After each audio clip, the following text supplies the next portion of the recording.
Hi, I'm McCarthy, and I help people with their breakups. And today we have a book review that I'm actually going to do on the book, The Courage to Be Disliked.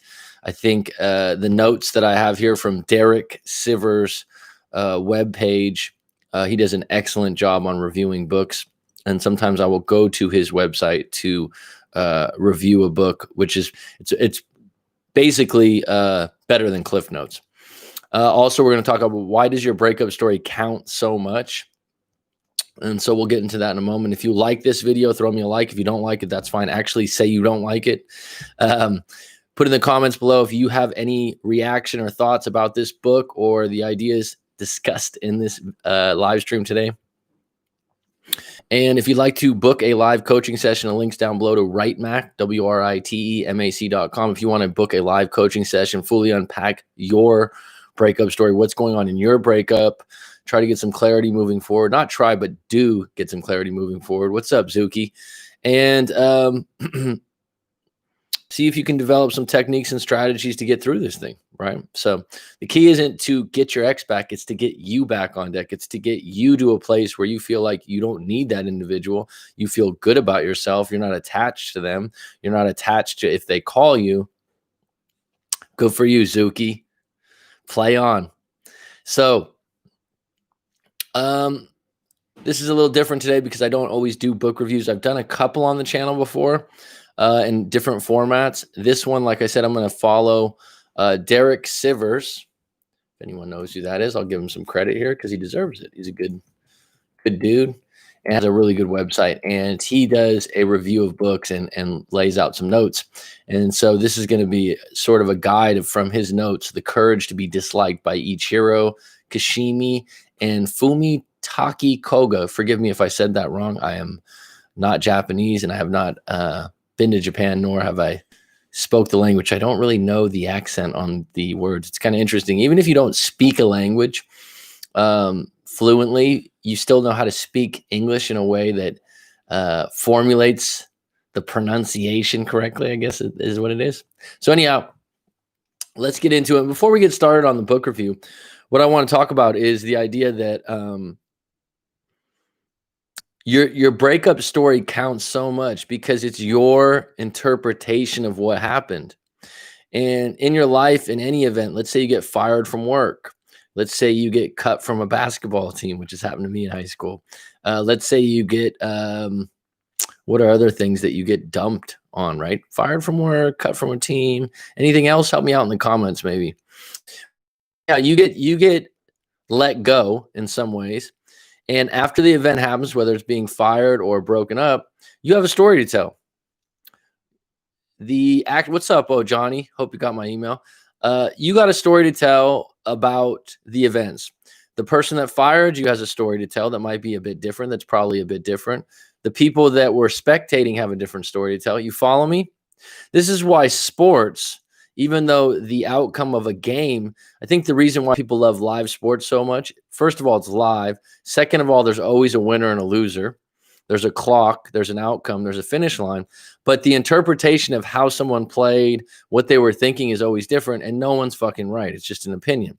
And so when someone sends me, and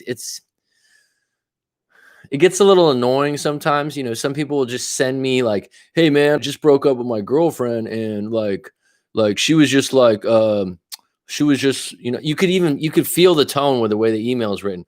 You know, she told me she's upset with me because I haven't made enough time for her. Should I do no contact? What the fuck's that? It's like, I need to know what happened in your relationship. What did you do? What did she do? How do you feel about things? Like, if you really want help and you're going to pay me and I charge you $125 for an hour for tailored advice, it's excellent advice. It's going to help you move forward, help you maybe feel better about yourself and where you're at with things and sort out and unpack what's going on.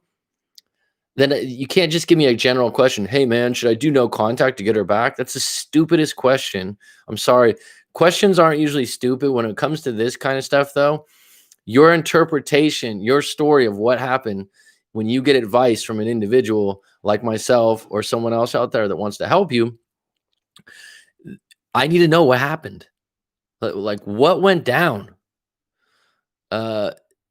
you know, the idea that if you don't write out your story, and the interesting thing about writing out your story, and I think Azam agreed with this, I think Johnny maybe agreed with this.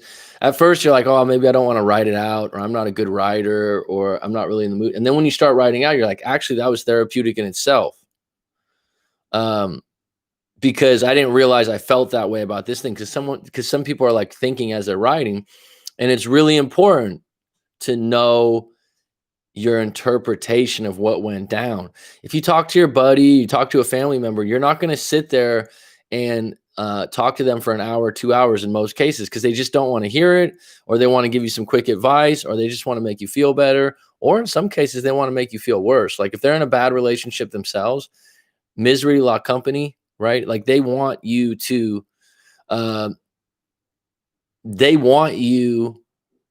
feel what they feel. So if they've been brokenhearted in the past, or something really, they've been cheated on, that's what they want you to believe all women do, because it makes them feel better. And the ultimate thing that I've come across over and over again is these generalizations. Well, this is what all men do. This is what all women do. It's not fucking true.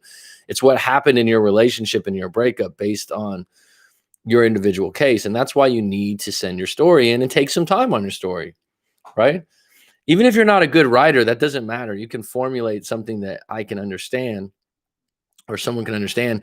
And the nice thing about writing it out is it's just you, right? Even if, you don't like to write, this stuff's all in your head. You got to get it out. It's like a mental vomit, right?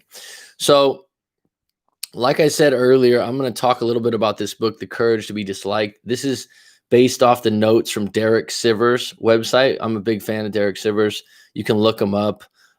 He's got a couple books. He's a really interesting dude. He started the company CD Baby, which is obviously old now, considering CDs are obsolete.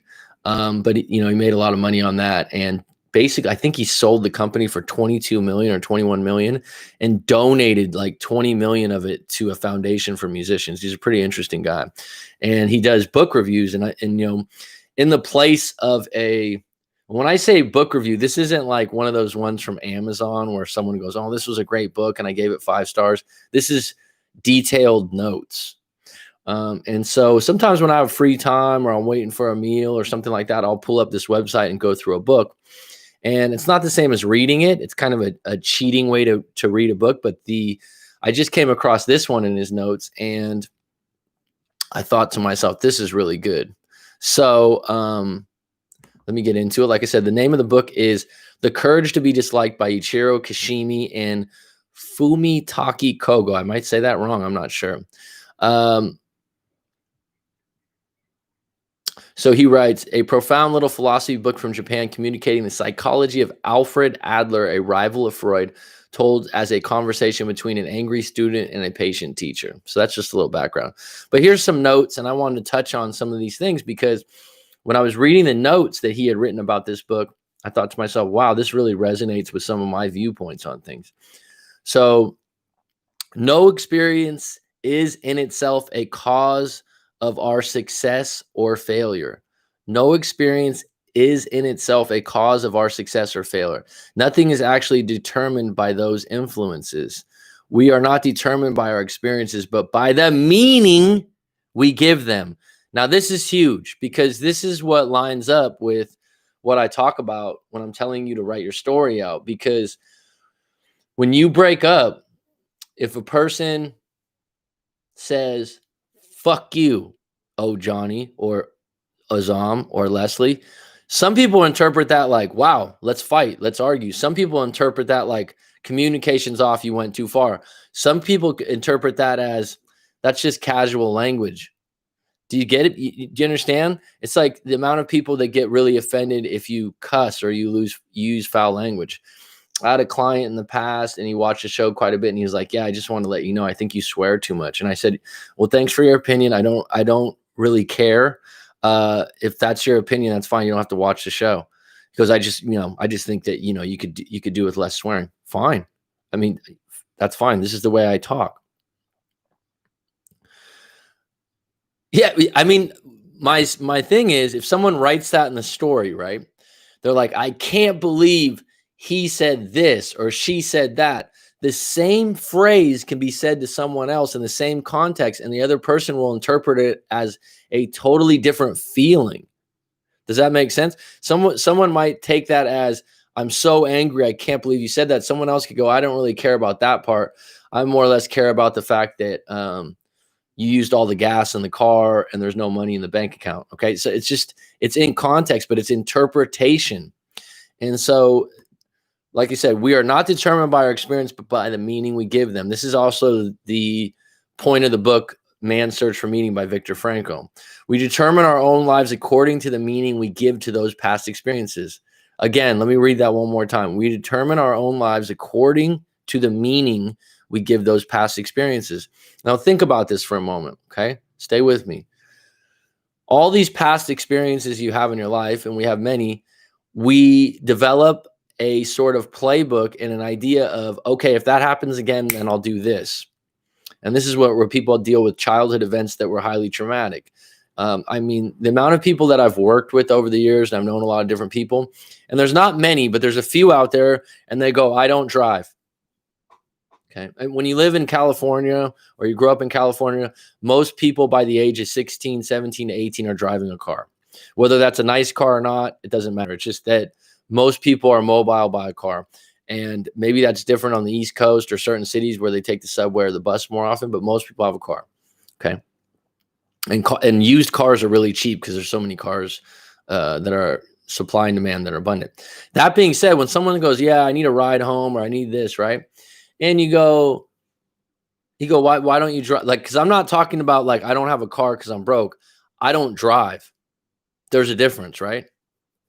Someone says, I don't drive. It's totally different. So I would say when I meet someone like this, 90% of the time they have a story about an accident when they were young. Oh, when I was young, I was in a car accident. Oh, when I was young, when I was 12 years old, I was in a bad car accident. So what do? They don't drive again. They don't ever want to be responsible for driving a car. Now, their interpretation of that experience is, I don't want to be responsible behind the wheel. I don't really like being in a car. Okay. So this comes up again and again. Here's the crazy thing. If that individual flipped their thinking and said, okay, wait a minute. I want to make sure I'm driving the car so I don't get in an accident. That would be a different way to look at it. Like, look, I drive safe. I put my seatbelt on. I follow the rules. I stop at red lights because I know what it's like. Right. And Johnny, my point on that is there's a reason, there's an interpretation from a past experience why they do that. They're not just born to be scared to drive a car. And they can flip that interpretation anytime they want. No one's ever challenged them on it, or they never found a reason to change it. But it's really limiting because in society, in a lot of societies, it's valuable to be able to drive. And so for you to limit yourself because of one bad experience, it isn't going to probably serve you moving forward. Now, going into relationships, how many times does this happen? Right? Oh, my ex is on Facebook and they like someone else's photo. I know that they're probably cheating or they're not being loyal to me. Okay, so when I talk to someone about this, it's like, has this happened before to you? Did someone disrespect? Yeah, exactly. Well, my first girlfriend when I was 17 years old cheated on me. Bingo. So now you're trying to get out in front of it, and somehow you believe that same experience is going to happen again. Okay, so we do not suffer from the shock of our experience, the so-called trauma, but instead we make out of them whatever suits our purposes. I thought this was a really, really interesting comment. Think about that for a minute. I'm going to cut and paste it in the notes on the live stream here. I mean, really think about that statement. We do not suffer from shock of our experiences, the so-called trauma, but instead we make out them whatever suits our purposes. So it's convenient sometimes to be a victim rather than work hard and overcome something. And like I said, the interpretation is going to suit what they want. So to be fair, the person will become acute to such signs. And if the girl likes some guy's picture, that is considered flirting to me. To you, right? So We do not suffer from shock of our experience, the so-called trauma, but instead we make out of them whatever suits our purposes. If he thinks I can't because I was abused by my parents, it's because it's his goal to think that way. His real goal is not going out. He is creating anxiety and fear as his reasons to stay inside. Why doesn't he want to go out? So his parents will worry, so he can get all his parents' attention. If he takes one step out of the house, he'll become part of a faceless mass whom no one pays attention to. He'll end up average or less than average, and no one will take special care of him. So think about that. So it's a lot deeper if someone says, my parents abused me and I'm not going out of the house. It's deeper than those two things, right? Someone's looking for an end game out of it all. You did not fly into a rage and then start shouting. You got angry so that you could shout to fulfill your goal of shouting. You created the emotion of anger. Anger is a tool that can be taken out as needed. It can be put away the moment the phone rings and pulled out again after one hangs up. Anger is a means to achieve a goal. Personal anger is nothing but a tool for making others submit to you. Anger is a form of communication, and the communication is possible without using anger. You are not controlled by emotion. When you fly into rage and shout at another person, it is you as a whole who is choosing to shout. Emotions don't somehow exist independently. It is a lie to separate I from emotion and think it was the emotion that made me do it. So you if you think about it, yourself and other people have regular emotions they bring up. So have you ever met someone you're like, yeah, this guy's hot-tempered or this woman's hot-tempered. They get angry easy. Maybe you have a relative or a friend and you're like, you got to watch oh Johnny if we go out to the bar or something and he has a couple beers because he's quick to snap. I'm not saying that, oh Johnny, but you know what I mean? Everyone's got a friend or two like that. And everyone just goes, oh, they're just like that. They're like that for a reason. Okay? I had a family member, extended family, not close family, okay? And he was an ex-convict, and he grew up in a very bad area. And he grew up, let's just say, breaking the law for money. And so he did quite a bit of time in a federal penitentiary or state penitentiary, excuse me, let's get that correct. And when you're around him, he was really quiet. You know, I knew this guy literally had multiple gunshots. You know, you could see the scars. He had the tattoos. He had this. He had that. He was real, right, in that sense. And quiet as can be. You're around him, really chill, polite, kind, and he would always be surveying the room, right? And you went out as a group, and we were close because of some of the ties throughout the family. And I remember we were at a bar restaurant, and this is in San Diego, and this place was packed, right? And this we'll call him, he's one of my in-laws, right, at the time. And so, you know, we're out there, we're having a few beers and whatnot, and I had a friend with me, and my friend hit on another woman. Like, I think he was flirting with her or something. I didn't witness it. So some other dude went up to him and kind of started a fight. Now, this guy that was with us, like I said, the ex-convict, you know, like I said, grew up in a, like, very bad area. He snapped in a millisecond into a fucking animal. I mean, he's not like a big guy. He was, you know, if anything, he's about 5'7", 5'8". But the way he snapped, the police had to come to calm him down. I mean, when he snapped, he was not playing. He went from 0 to 100. And it was like, I knew that he had a history and he was an ex-convict. And I knew, you know, like, don't fuck with the quiet guy in the corner. I knew he had, you know, been shot up and done some things. We had some talks before on different things when we had a few beers, this, that, and the other. But I had never seen him get set off. And it was one of those things. And we talked a few days later, and he told me, and I have no experience with this. He said, when you do time or when you're in jail, he goes, there's something in you where you cannot appear weak if someone calls you out. And so, this guy at that bar, and this, he had been out of jail for years. He had been a father, he had been part of society. He was no longer getting in trouble or anything like that. But somehow this guy in that bar said something to attempt to check his ass, and he fucking snapped. I never saw this side. Now someone says, oh, that's just how he is. No, that's from life experience. That's a choice. And that's him saying, you know what? When I was in jail and I was doing time, you just don't play that way. Like, you don't just go, oh yeah, like hold me back. It was one of those things. Like, this was beyond someone holding someone back to fight. This was like screaming, yelling, I'm going to kill you. I'm going to do that. And you're just like, holy shit, where'd this go? Where's this going? Right.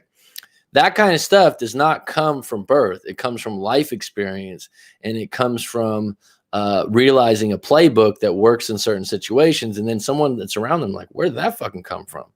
Right. All right. Let me get into some of the comments here. Todd, what's up, buddy? How you doing? Catherine, it's always a pleasure. May, hola. My network is really bad lately. I'm not able to stay on as much as I wish. That's too bad, Leslie. Missed your last live chat. Yeah, I've been off the air for a couple of days. Been actually really busy with live coaching. FU is good if you were breaking up. It is in the context. I know a lot of people like that. My coworker avoids highways. Oh yeah, they make excuses, and we all challenge her on it too. We do not suffer. This was my quote. To be fair, the person will become acute to such signs, and if the girl likes some guy's picture, that is considered flirting to me. Yeah, like I said, for you, there's some guys out there that would probably say, oh, no, that's not flirting. But everyone has their own interpretation of what social media is for, what's allowed, what's not allowed. Whatever trauma suffer, we let our premeditated thoughts combat whatever we need to help us feel comfortable. I think that when you have a traumatic event from the past, however you got through it, however you overcame it is the same way you're gonna. If something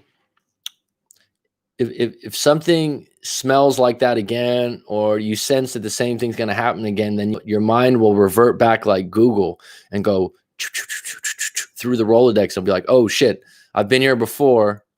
Okay, let's do this because it worked last time. That's how it works. Does no contact work for long distance? Just curious. I'll tell you when it doesn't work is when you're extremely desperate and you ask the same questions again and again. Probably for long distance, it's probably going to be less likely to work. But if I remember your case, Sarabah, it was a religion issue, correct? And parents issue. The thing that fuck. No contact is relative to what's in your situation. It doesn't just work. Okay? It's so fucking irritating. People do it's like, oh, does it work? First of all, if you're worried if it works or not, you're already losing. Okay? I'm just going to be real with you. If you're like, oh, I hope this works. I hope this works, that I don't call them and then they call me. I know in the beginning it's kind of like that, but the ultimate goal is to get to a point where I don't give a fuck. If you call me, I don't care. That's the ultimate goal. That's where you want to get. If you're sitting around waiting by the phone going, yeah, I hope this technique works, fine. In most cases, if you've already had a breakup, someone's told you, I don't want to be with you anymore for XYZ reason, then your only alternative is to, I don't know, call them up, be annoying and unattractive, or say, you know what? I'm going to accept this fucking breakup. I'm going to fucking accept this whole situation. And it sucks. I hate it. It hurts, but I'm going to I'm going to keep my dignity. I'm not going to be that annoying salesman at the door going, Hey, I just want to tell you one more thing. It's already been stated. Sour ball. Yes, religion issue. Hey, by the way, Mac, I'm not looking for reconciliation. I'm just looking for answers for my journal. Trust me, I'm just getting clarity. Do no contact for you to move forward. If this woman comes back, it's a bonus. Okay. But in your particular situation, and thanks for clarifying that, and I appreciate you being strong enough to take a little criticism on the live stream. Okay. You want to get to a point, because this is the situation. I don't think she's going to leave her religion. I don't think she's going to leave her parents' side. So you need to get to a place where no contact is for you to move forward and move on. Now, here's the silver lining. Okay. If you're in long distance, the good news is you're not running into each other. You're not going by her house in the car. You're not worried about seeing her at work. And so hopefully you can get through this and move on better. Okay. But in your particular situation, she stated the problem over and over again. And the problem's not really fixable in my book. Right. I told you before, I'm not telling anyone to change religions, but that would be either you or her needs to change religion. And the thing is, especially in India, because I've helped Indian clients before, your family and your parents' opinion seems to come first. And so if you're not in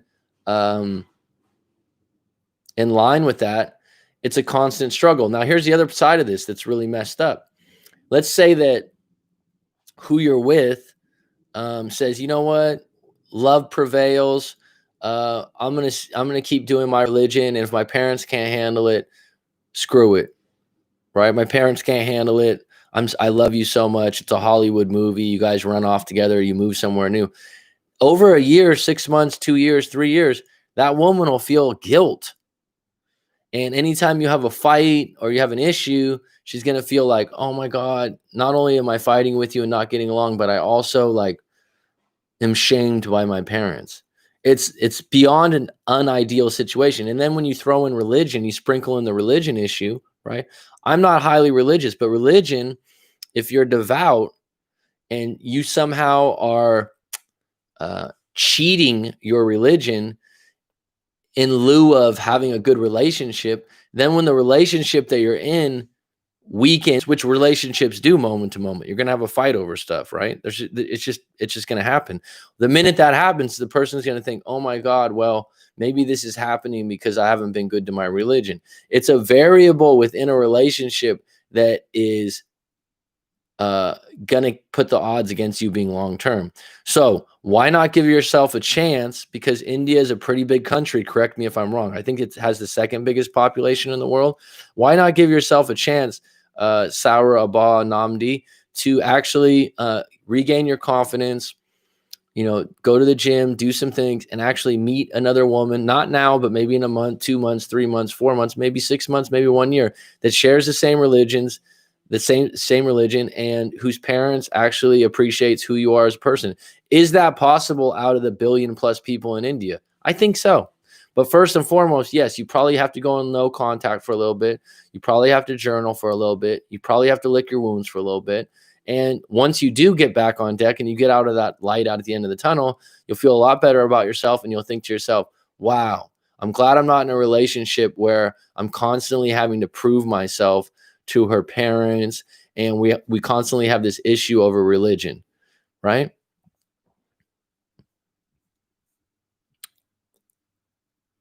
G Money.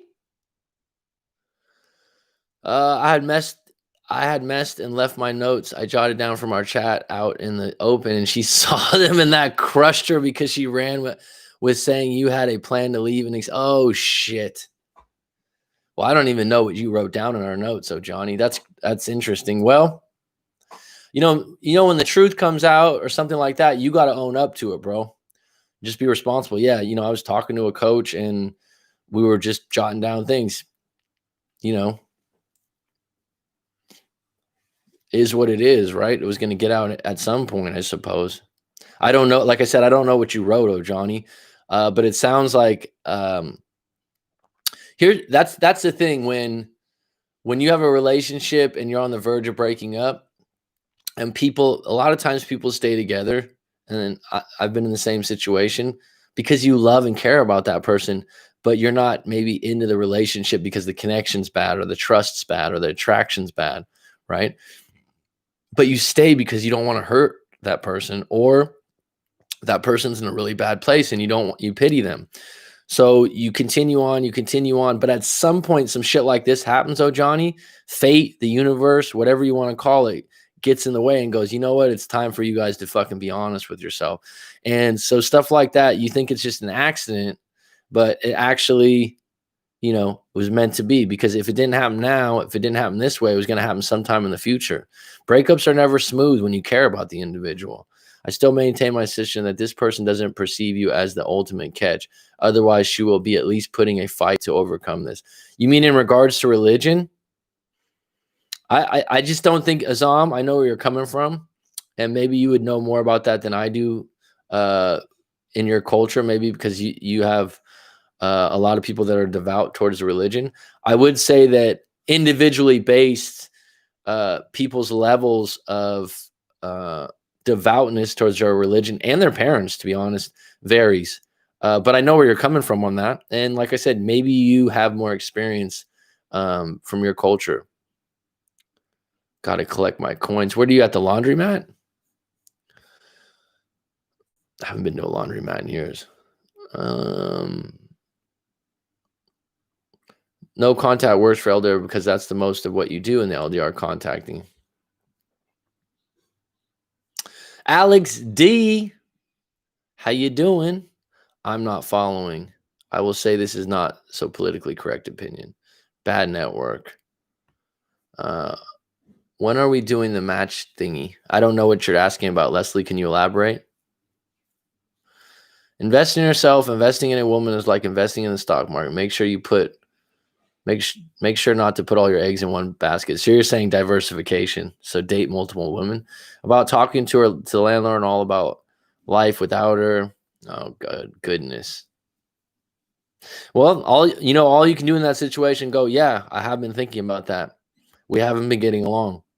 Don't evade it. Don't lie. In the situation, stand up as a man and go, yeah, I have been thinking about it. You should know this because we haven't been getting along well. And you've even made threats of moving out. So, yes, I have been looking into it.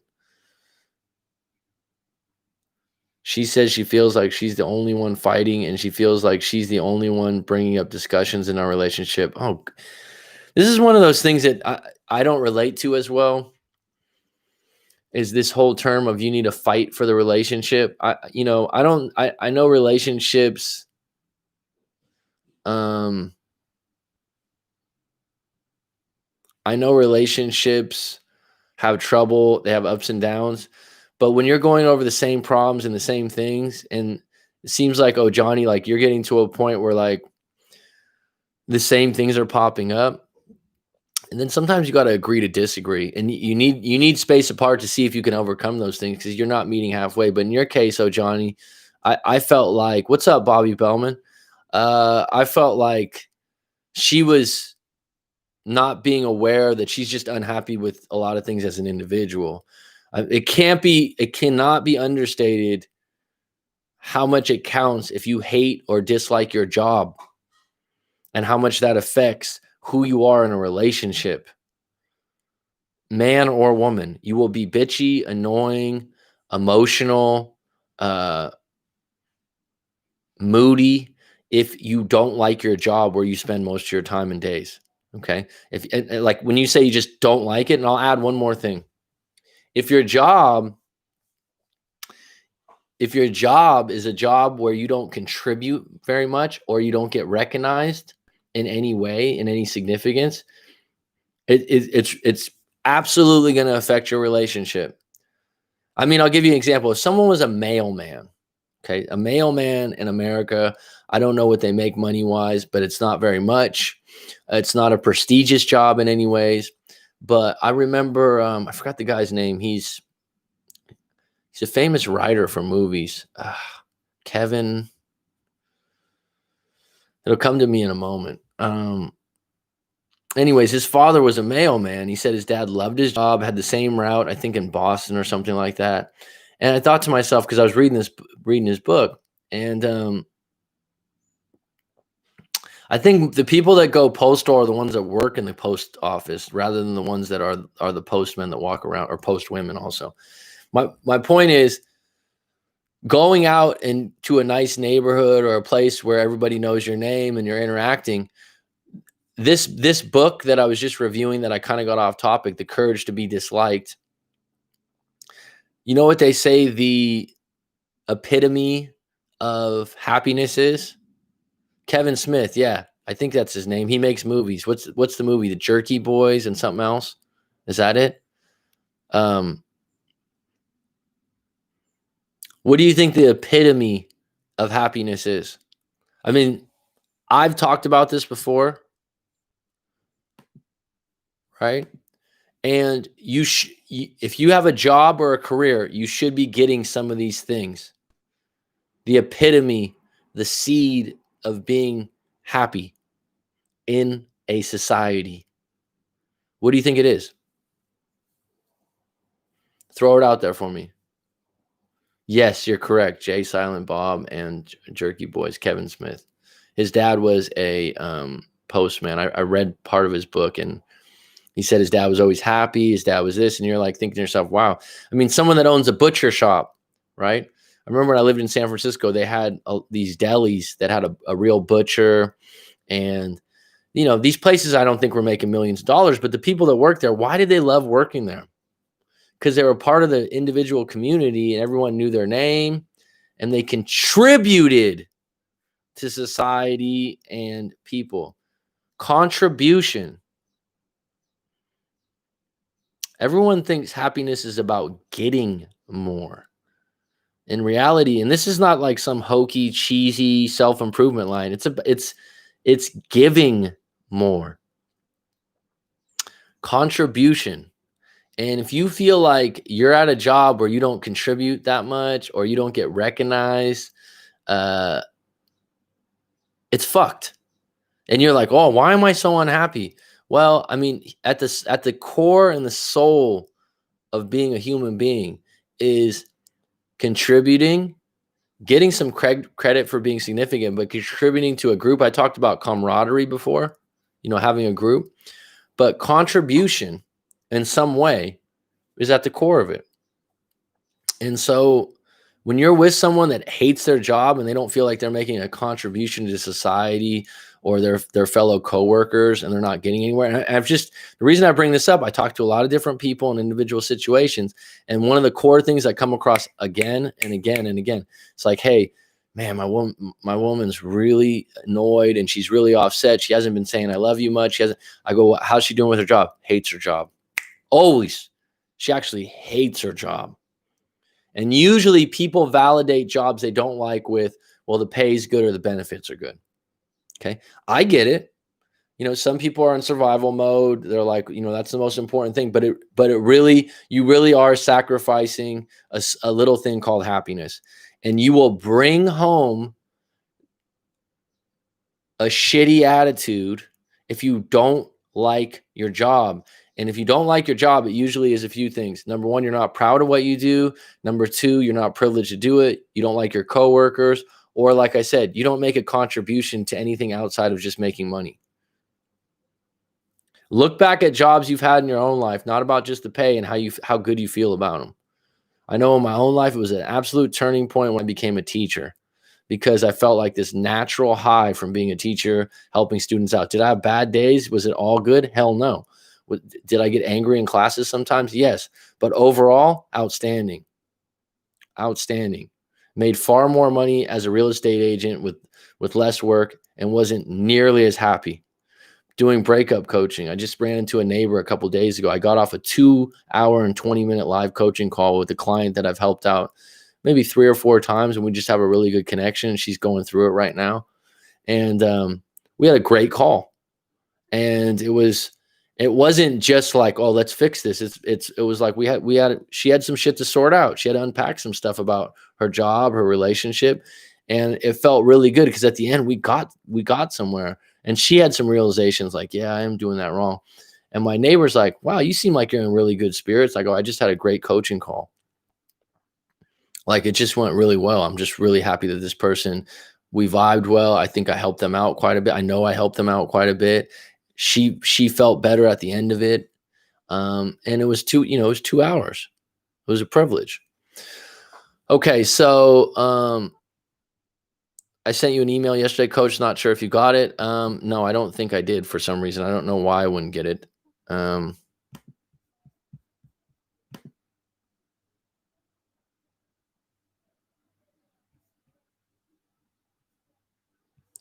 I guess resend it. I don't know. Then get your game straight. It is guilt tripping. Hello, Coach Mac. What do you do when you go no contact and they go silent too? Keep on moving, as the great Bob Marley said. One of my favorite Bob Marley songs, Keep On Moving. Because, I mean, what's the alternative? You're in a long distance situation too. You need to give yourself a chance at someone that's actually going to meet you. That wasn't a healthy relationship, Leslie. I've been in similar position as Johnny. If you whine and complain, that's a problem. Well, yeah, the thing is, if someone's whining and complaining, especially like I think I told Johnny this, and the shit's petty, it's petty stuff that wasn't an issue before. It's actually, there's something else bothering them and they're not addressing it. She definitely doesn't get recognized at all. They worry about bringing money into the company. And that is something that she needs to recognize as an individual and get back out there and do another job. And I get it. It's hard. It's difficult. People don't like to look for new jobs. It's hard, but it's going to affect your mental health. I agree. But for me, during the honeymoon stage, the job you're doing doesn't matter despite disliking it. Yeah, that could be true, Alex. You got a point there. You got an absolute point. But then when the honeymoon phase stops or you're not getting the right attention, when you do it, you can do a job that you don't like and get by. You can validate it. Absolutely. If you start living with someone, though, and you don't like your job and you don't have that break of, 2 or 3 hours before you go meet them, it will become a problem. And you shouldn't just be searching. Like I said, it's not just about searching a job I like to do or is easy. It's about a job that makes you feel good about yourself. And it's like what I do now with YouTube and breakup coaching. I'm fucking proud of my work, right? I feel good about it. I get off the phone with you, Alex D, or Mary. Rob never talked to you in person, but it feels good. That's a good question. I used to always go to the deli in Little Italy. Always. Yeah, San Francisco has great hole-in-the-wall restaurants that are part of the community. And as you said, I'm throwing in topics in journal yesterday. I was writing about long distance, so I wondered, it's not what it looks like. I'm really over my ex. I wish I get detached completely. It takes time. It takes time, Sourbaugh. Being human is a case of perpetual discontentment. How you handle that determines your value as a person. What's up, Jen? She said she feels foolish that she once was pushing to leave to get space back home in Chicago, and I begged her to stay, but now I say I'm going to go stay with family and I can just up and go. Well, boo-hoo. Like people just reach for shit, Johnny. It's like, well, I would have left to Chicago. Well, then she would have left you in the dust. So she's mad because she got the short end of the stick this time. But if she would have made it, I mean, it's tit for tat. It's like, deal with the present.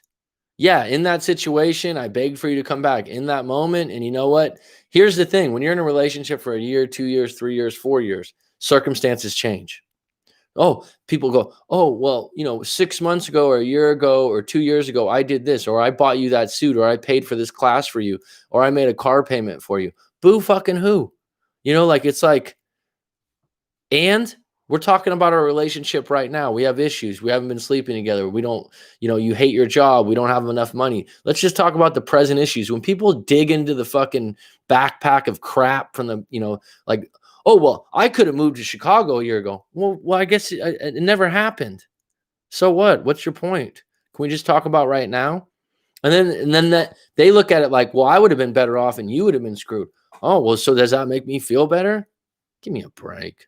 I wasn't proud of my job and hated being there every day. I'm fortunate enough to quit it without hurting me. Alex D, if it wasn't a problem in the honeymoon phase, it's going to be a problem eventually. Especially when someone says I hate it, that like just pierces my ear. You know, I'm just like, really? Now I need a joint and listen to Bob. you like oh, everyone likes Bob Marley. Bob Marley's got, you know, people talk about Elvis Presley being the king. Every country in the world appreciates Bob Marley and his work, and his music's just the ultimate classic music. What is LMBO me too? What does that mean? I'm not sure. What's up, Leslie? Coach, I was going to respond to your email today. Wasn't in the best frame of mind. Then I remembered you saying to stop being so negative. All right, when I have something more positive.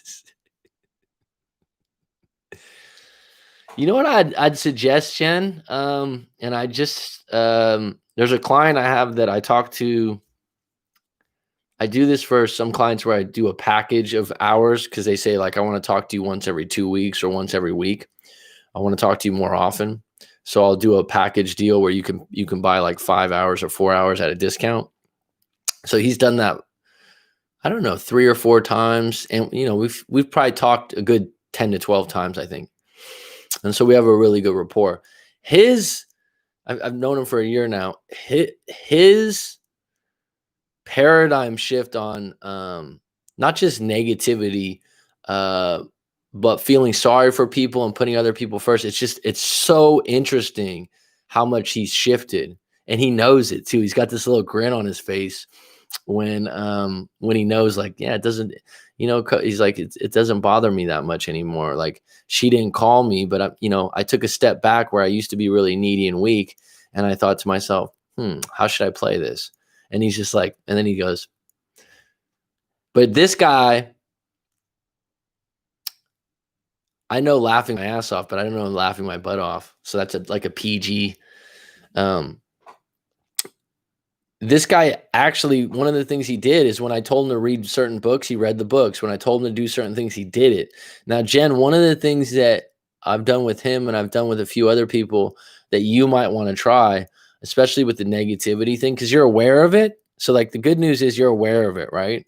Like, I know I get negative, and you said you kind of get it from your mother can be negative. I hope that doesn't offend you, but that's what you told me, right? We could do the emotional freedom technique with some hypnotherapy. I'm doing that for clients now. I don't have it on my website, but it's something that I did. And I did it with a hypnotherapist in San Francisco that's quite expensive, Kay Heatherly.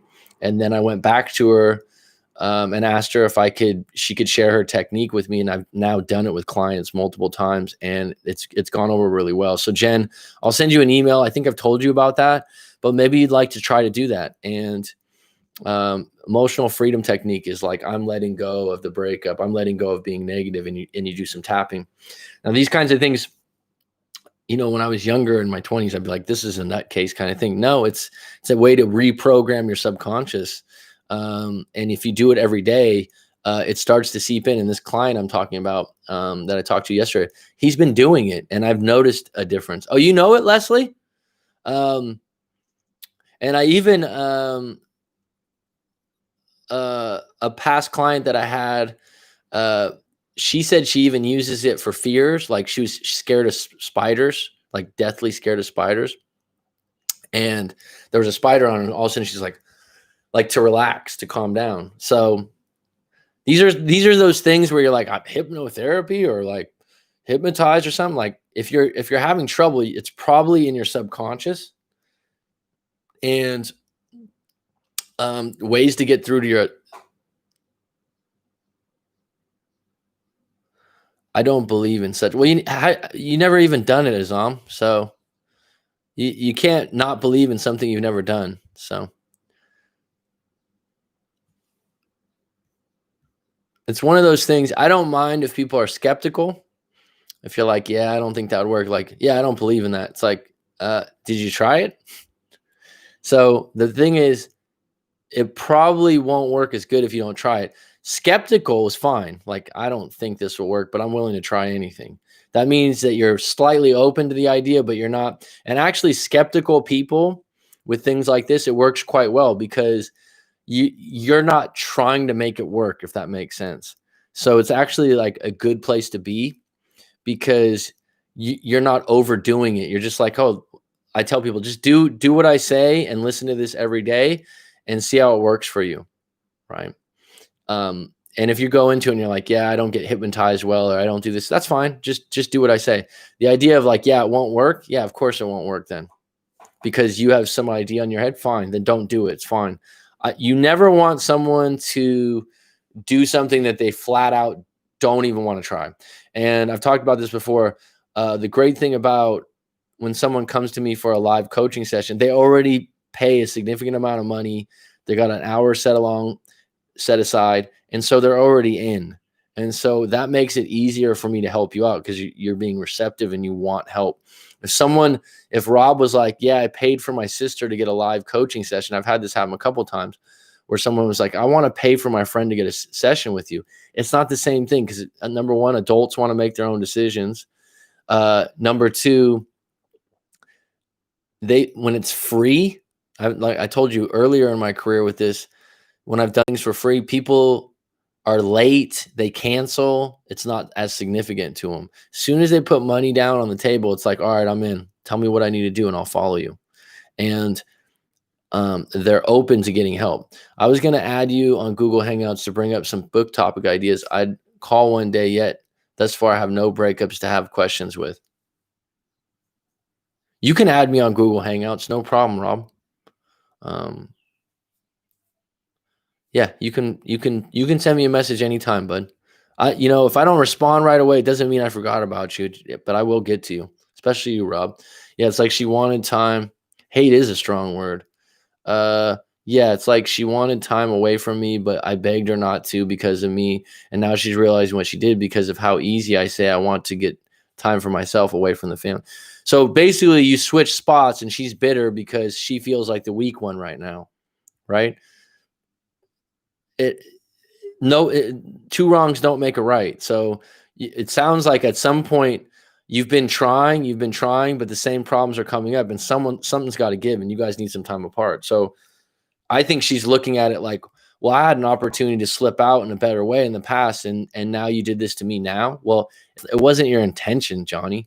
I'd be interested in a package deal. I'll email you about that, Jen. Bob Marley, maybe some Peter Tosh, Bunny Wailer. Police and Thieves is probably my favorite all-time by Junior Murvin. That's probably my favorite all-time reggae song, if anyone cares. Laughing my butt off. Wow, I love talking. I welcome any help you can provide. I think it would help. I don't believe in such. The best subconscious techniques to utilize is imagination. Imagination is good. Imagine Toots and the Maytals. Is that a reggae band? I'm not sure. Imagining overcoming or becoming a specific kind of person. Imagine doing something over and over correctly. Yeah, that is a good thing to do. Yes, I do it a lot.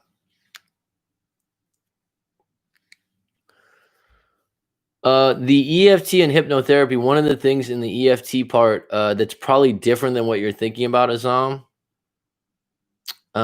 is there's a whole segment in the beginning that I do that's about letting go of things. So a lot of people that are negative, and this just depends on who you are as a person. Some people I know, my mom's sort of like this. They don't hold on to nothing. They just bury it. It doesn't mean it's not in the subconscious or it's not an issue. They don't bring it up again. They don't lament over it. If there's a trauma or something, they forget about stuff really easy. And I think it's a coping mechanism. I'm kind of the opposite. I have a really good memory, so I remember things. What I've become better at is reframing those things or neutralizing them when they come up instead of having them be disempowering. Now, part of this EFT hypnotherapy sort of mantra that I give people, it's tailored to you. And the whole first half is you letting go of aspects of your life or situations that you're holding on to. Bearing is a problem. Confrontation is important. Yeah, to her, it is more power than relationship. Black Uru. I don't know which song that is. When I say I don't believe a group, that's a reggae group. When I say I don't believe, I mean instinctively can't subscribe to it. Different strokes for different folks. Exactly, Azam. I got you, bud. I got you.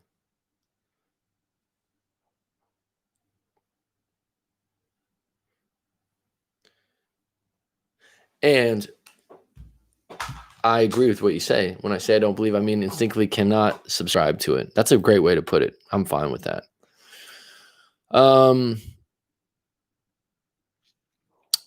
The reason why I'm able to support it and actually charge someone money for it, I've done it myself. So, and and I was skeptical when I first did it. I was in a situation where I was like, all right, I'll try it. I don't want to go to a therapist once a week for 2 years. I don't want to go to the doctors where they're going to try to, if you go to Kaiser or one of these places, they're going to give you antidepressants. And so when I was researching 10 or 11 years ago, I was like, oh shit, this is how people get rid of addictions like cigarettes. It doesn't work for everyone, but I said, I'll try this. And I did it.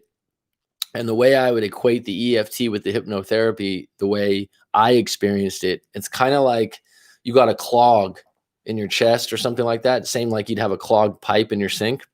And doing that mantra every day loosens everything up. And all of a sudden you start neutralizing, you start like where you used to be negative, you're like, oh shit.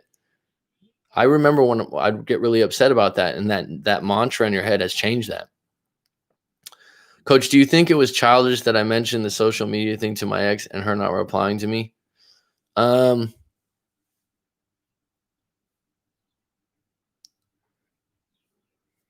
don't know if I'd use the word childish. It was just needy. It's just needy. It's weak and it's annoying. And it just shows that you don't have anything else better to do than wait for her call. I'm just being if someone doesn't respond to you or doesn't talk to you and you're seeing each other or you're talking, if it's a friend, family member, or a partner, and I could be in a bad mood. I could be sleepy. I could be hungover. I could have just got some bad news from someone in my family, and I don't want to fucking talk to you. And then you hit me back and are like, yeah, I saw that you were on Facebook or Twitter and you told me you were busy. That's that. If someone did that to me as a friend, family member, or partner, I'd be like, what the fuck? Like, even if I am doing something on my own, I don't want to talk to you right now. And if you take that and flip that into somehow um like that I'm a bad person or a bad human, I look at it like, wow, you're just really insecure and you're a high maintenance friend, partner, or family member. Does that make like I'm one of those, I've had friends tell me this, I think it's an English term. A couple buddies I've met over here in Phuket that I known for a little while, and they're like, mate, it's like you're never in my pocket. And it doesn't have anything to do with money. It just means that I have a lot of good friends and I'm a good friend, but I don't call people. It's like, hey, you want to come over this week? I won't be like, hey, what are you doing right now? Hey, what, like, where have you been? What have you been up to? I don't smother friends, girlfriends, family members. If I do talk to them, I'll give them my time for 20 minutes, 40 minutes, or an hour. But having like short, small talk or like, hey, what's going on? What's this? You can annoy people that way. And a partner, if they don't want to talk to, if they don't want to talk to you, don't take that shit personal. And if they're, it's like when you have a girlfriend, it's like sometimes they want to hang out with their girlfriends. I've never had a problem with that. I've always, if my girlfriend said, in the past, like, oh, I'm going out with so-and-so, fine, no problem, no big deal. Or, I'm going here tonight. I'm like, because to me, it's like, oh, I got other things to do, or I'll just hang out by myself. When you get to a point where you're like, oh, so you're just gonna go out with your friends then? It's so fucking weak.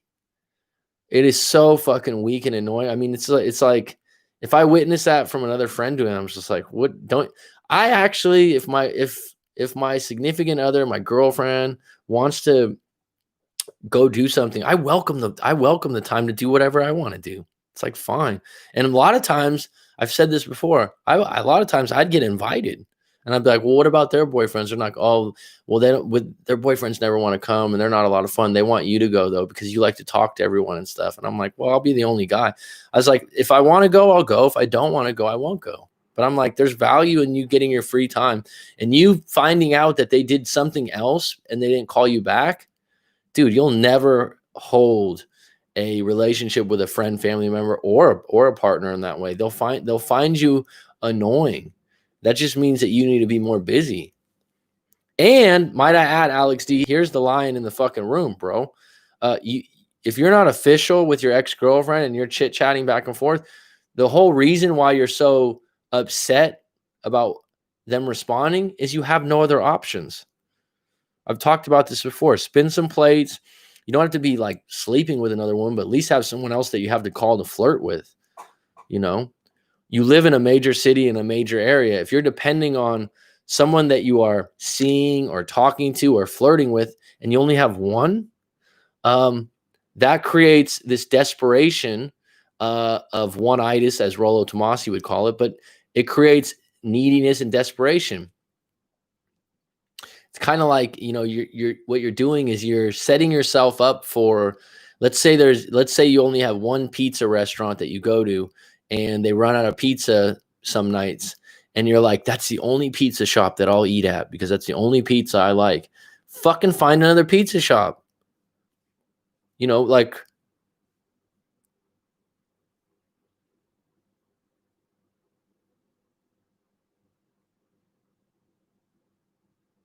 I don't know what these physical, tangible changes are that she wants. And you're right. She thinks like she feels like a sucker in a sense because she hasn't seen so-called changes and she has done this and that.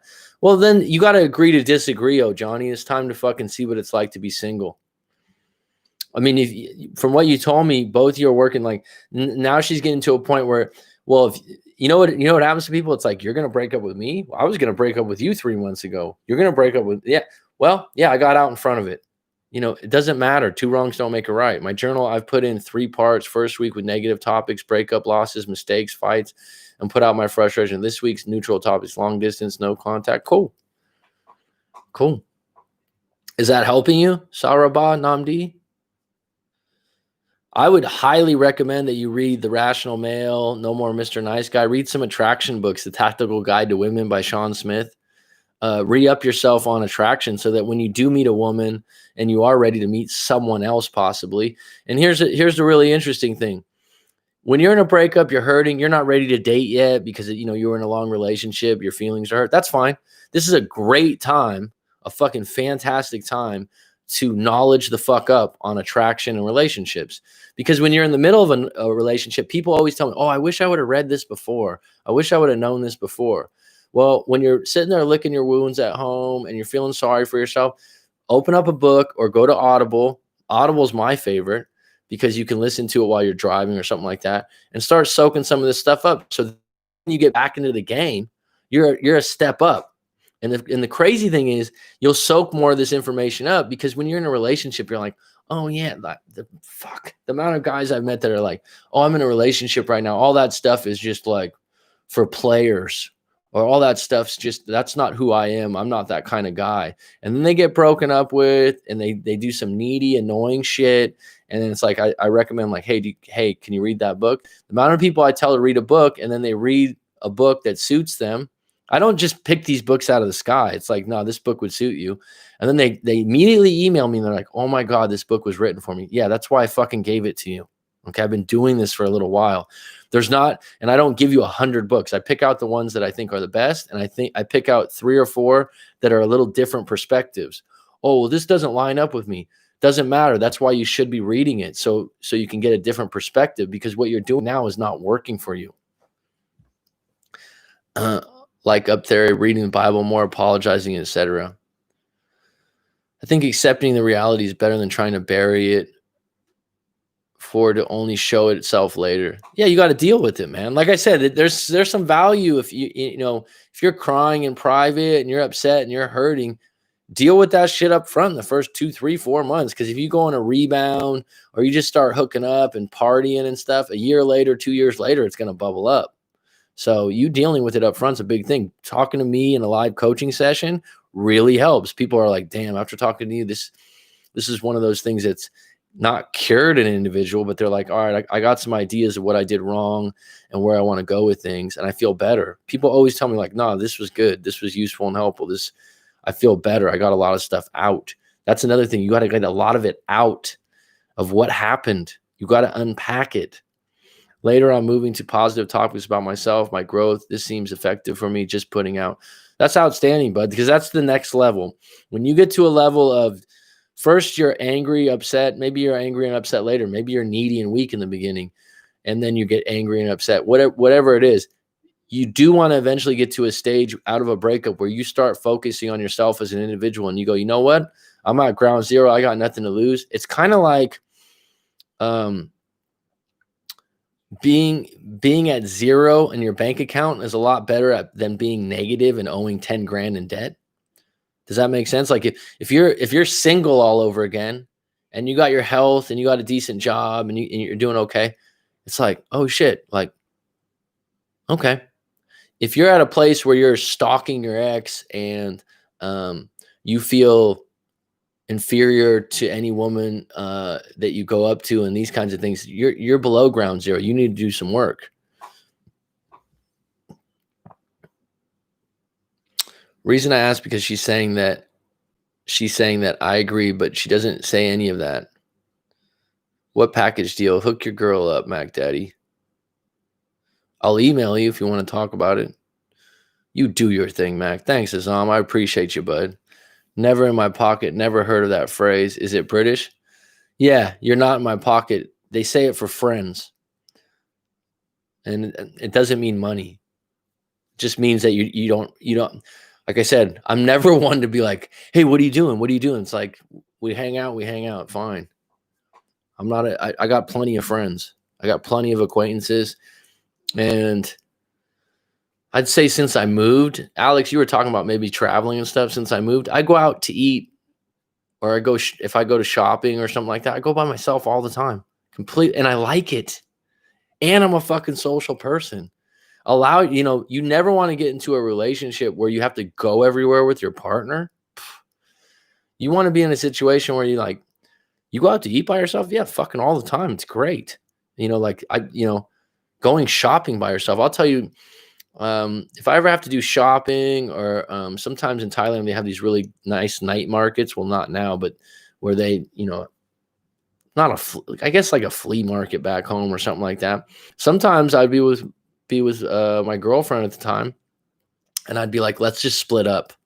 Cause I don't like sitting around while you're dealing or looking at your stuff. We'll meet back up here to eat. And we both agreed because it's great. Like shopping alone, no opinion, no waiting for someone else. Just do that all the time. I legit need to work on that, coach. I'm tired of making the same mistakes. Read that book, No More Mr. Nice Guy, is a good start, Alex. EFT is that tapping thing you told me to try? Yeah. I mean, I'm not going to get deep into it. I didn't take a class on it. But you can, with YouTube now, just type in EFT and just, go to a couple of the videos. And I've recommended that to clients before, and they've done it. I do something of a recording with EFT and I do a hypnotic. Basically, I take you through a situation. And I hypnotize you with what I'm saying, and it does work. In my personal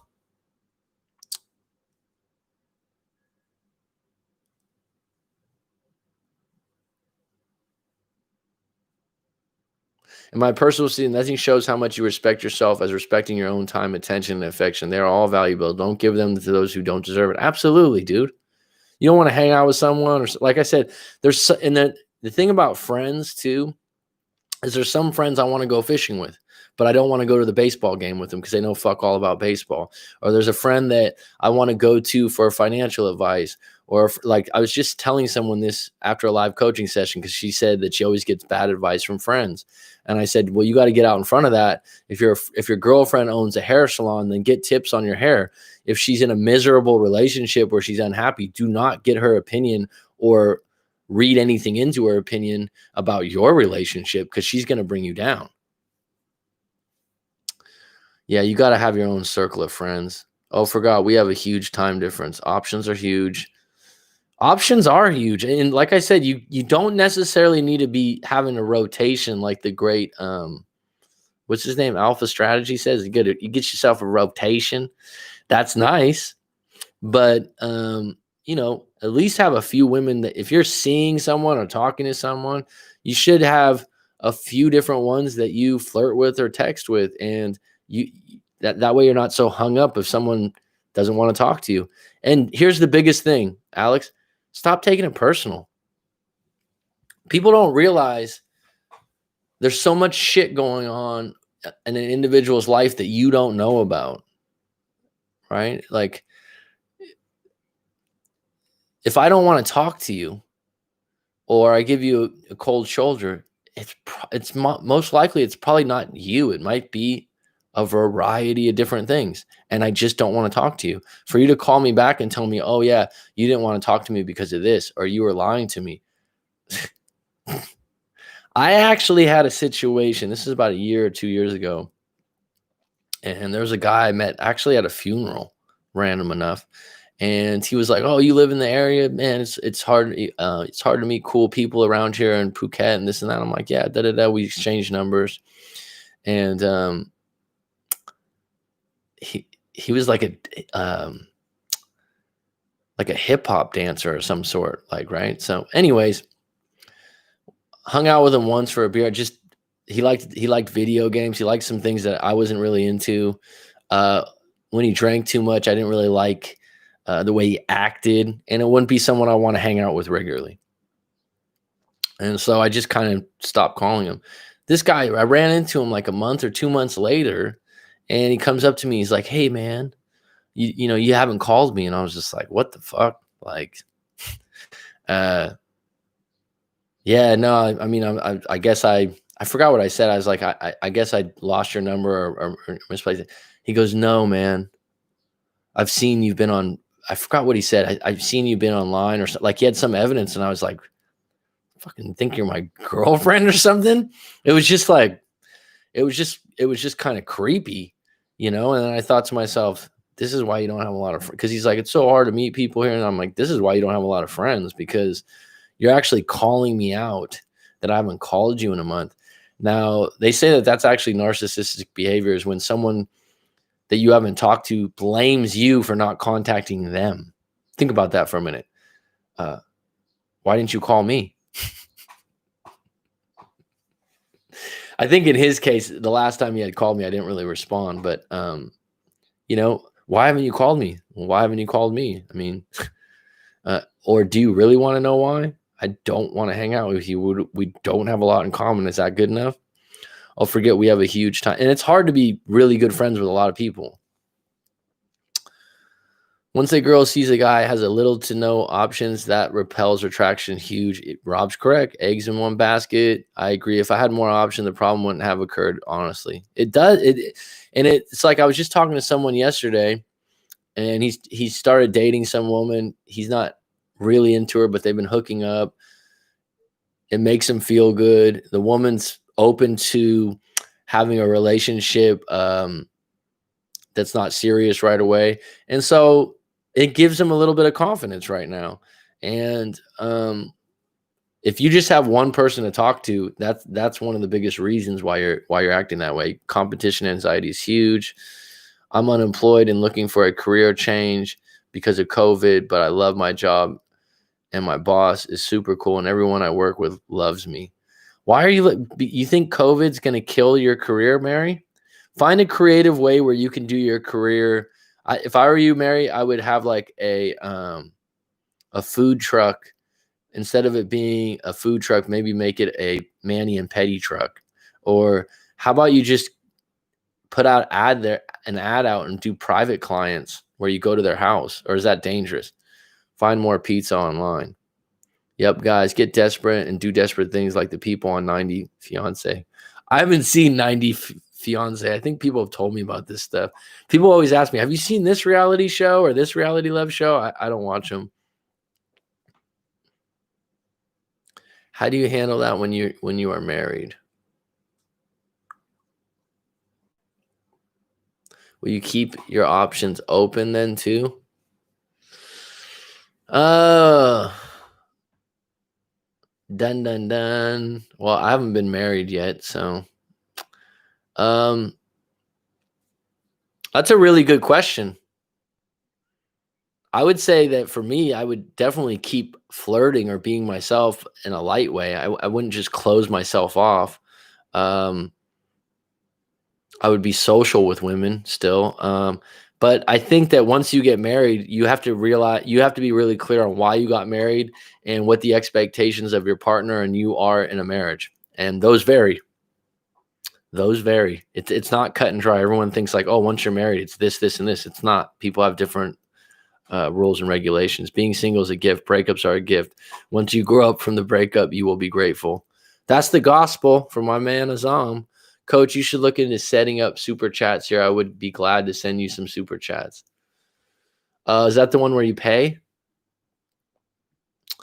Nolds, in theory, someone married long-term might have over the years exhibited a social presence that doesn't allow the observation from a third party to deduce they have options. Wow, those are big words. That said, I believe how a person demonstrates their personality in a social sense will register with the subconscious of others that they are perceived to have options. Woo! That was deep. Shit, man. You sound like Jordan Peterson or something. You're using some fucking $10 words here. But that last one, I'll read that one more time. I believe how a person demonstrates their personality in a social sense will register with the subconscious of others that they are perceived to have options. That's a great point. So, for example, if a guy or a woman is a quote unquote catch and they're married, for example, I would say someone that is a surgeon, because this, let's just face it, in most cultures, in most places in the world, if someone is a doctor, will we agree that that's prestigious? They make good money, they save lives, they're considered quote unquote intelligent or smart. And so if I'm married to a woman that's a surgeon, and this is the funny thing, whenever someone tells me their breakup story and they're with a doctor, they always, she's a doctor. They always throw it in there because it's impressive. It's impressive, right? So if an individual that has enough, I don't know, social status, whether that's from their career, their money, or their looks, even if they're not exercising their options, you as a partner knows if you were to bail or you guys were to break up, that person wouldn't be treading water for very long. Does that make sense? Be in shape. Look as good as you can. This should passively convey options. Good point. I'm ready to at least date someone else, but lockdown in India too. But thanks. I'll check on those books. Absolutely. So question, is it bad that she is the only one bringing up the troubles in our relationship?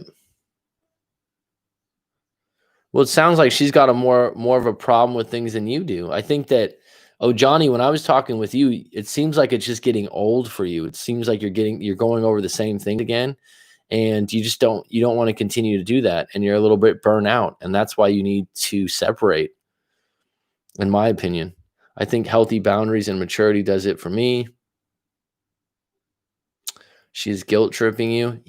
Zom's actually right. She is guilt tripping you. I didn't use those words, but yeah. Brand new Skinner. Yo, yo, yo. Chi-Town's finest. How you been, bud? No, it's okay. Those are certainly attributes that would reflect a man with options in some cases. Skinner. Never in my pocket is a compliment.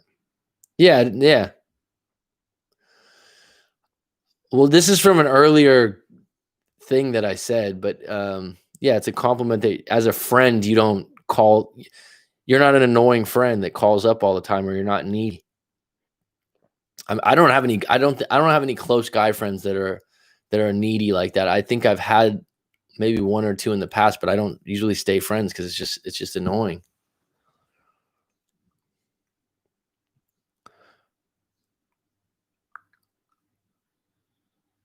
I love my alone time. Me too. Go on dates, even bad dates. Bad dates that don't cost you a fortune. There's plenty. I would say one of the best underrated dates, and other people confirmed it, is going, if you're capable, going on a hike. because you don't have to run. You can walk. You could take a break. Hopefully, nature's beautiful for you. It's not endurance type exercise. Usually, most places in the world have a place to go hiking. I would say that's a really good one. That wouldn't be expensive. Um, yeah, I would put that high up on my list. And unlike doing something outdoors like fishing or horseback riding, someone would immediately go, "No, I don't want to do that." Hiking just involves being able to walk. Um, I don't go on dates. Well, then how are you going to get married? Not in your pocket means A, I don't have to babysit you and you're not on my priority list. It makes sense. My ex was British. Yeah, that's exactly how it was conveyed to me. A few friends that have told me, like, you're never in my pocket, mate. I won't go on a date if I perceive it might be a bad date. Been on too many of those, wasted time. I've been on plenty where I'm like, I don't know if I really think she's as attractive as I would like. She's cute or she's this, or I don't really know personality wise, but yeah, let's do it. Not many, but I definitely did that out of my bad breakup. Um, that being said, you do need some level of attraction. You don't want to just go out with someone that you just don't find attractive at all. I love being a nice guy though, coach. I just hope that book doesn't focus on trying to make you more alpha. Alex, you're sabotaging it before you even fucking read it, dude. Just read the book, okay? Because you need a little alpha in you. Here's the thing: you're identifying with being the nice guy as something that like who you are, and a lot of nice guys do that. And I consider myself a nice guy, right? But some reason when I'm in relationships, it's probably because the way my father was when I was younger, because that was an example. I'm not a jerk. I'm not an asshole, but I have boundaries and lines, and I don't get treated like a chump. So um, that book is a really good book just as an introduction to. There was someone recently that's a police officer that's a client of mine, and he said that he actually stopped reading the book like 2 or 3 chapters in. He's like, "Oh my god, I fucking hate this book because it's talking to me exactly how I'm acting because it was so fucking real." And so, don't. I think that the alpha and the beta term are so extreme that some people associate being alpha with being a Navy SEAL because there's on a scale of 1 to 10, it would be easier to say, oh, this guy's a 7 on an alpha scale, or this guy's an 8 or a 9. It's just not like you're just alpha or you're beta, right? But in a relationship, there's absolutely, and women will attest to this all the time. There's absolutely a majority of women like a nice guy, but they don't want to hook up with you. They don't want to have a sustained relationship with you, but they'll have you around. They might even date you for a while, but they're not going to. The attraction will filter out at a certain point. You need to have boundaries. You need to have a drive to do something, and if you want to have a sustained relationship, you need to address the nice guy syndrome. This applies to strangers. You meet a girl, understand this. Your attention is valuable. Freely given attention is not worth it. Consider your attention as value added to the individual in front of you. I agree.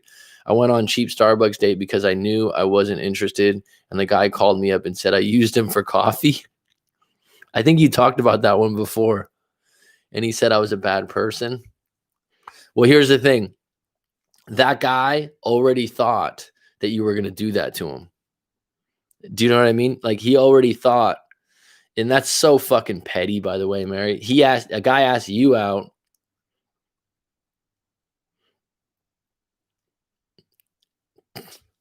Good thing you got out. That's just so petty. It's like, just chalk it up. It's not a good date. Fine. Bad personal cause. You didn't like him, or because he bought you a coffee and you gave him nothing. He probably knew while you were drinking the coffee and hanging out that you just weren't interested. And so he felt slighted. But the reality is, it's better to know on the first date that you guys don't have sparks. The whole reason to go on a date is to see if something happens there. If someone thinks that like, and there are women out there that would use guys on a date for a free dinner, and there's guys out there. Here's the crazy thing. There's plenty of guys. I remember in high school, there was a lot of guys that were using women that weren't very attractive for rides or to buy them food. It goes both ways, right? Like some of the guys that were like big time athletes and stuff like that didn't have a lot of extra money or something, they'd always be using some girl to give them a ride or buy them food. And so that thing goes both ways. But at the end of the day, fool me once, don't fool me twice, right? Like if someone's not interested, you had a discovery mission in the date. Then I'm fine. It's fine. Like we're not interested, or you don't like me, or we don't have a connection. That's cool. I'll pay for dinner, or I'll pay for a drink or something like that. I've talked about this before. I've noticed that women that I've ended up in a long-term relationship with, and this isn't expected, have actually at the date, the first date and the second date, have wanted to split the bill because they have some kind of value and independence to them that they feel like they don't want to be perceived as someone that like, you're just going to pay for me and then you're going to lead and you're going to do this. And I accept that, not because I'm cheap, but because I know that it's an identity thing for them to feel good about themselves and for them to not feel like you are expecting something, right? Some individuals are like that. And I appreciate it. Cause I'm like, okay, so you got some dignity. It's like someone in a live stream a couple of weeks ago was like, oh, I've never been on a date with someone that I liked that I didn't hook up with on the first date. And I was like, really? I mean, women that have become my girlfriend, I've had numerous dates before you hooked up. And it's like, and then you're complaining, the same person's complaining about never finding good women. And I'm like, there's women out there that like, someone's like, oh, you got to hook up the first date. I was like, there's some women out there that, they're not going to hook up the first 3-4 dates. That's just their way of doing things. And that doesn't mean they don't like you. That's their morals and values. And I actually find that attractive. It's like, because I told I was leaving and she's shaped up and she's mentally feeling like, okay, I'm changing all this stuff about me. What is he doing?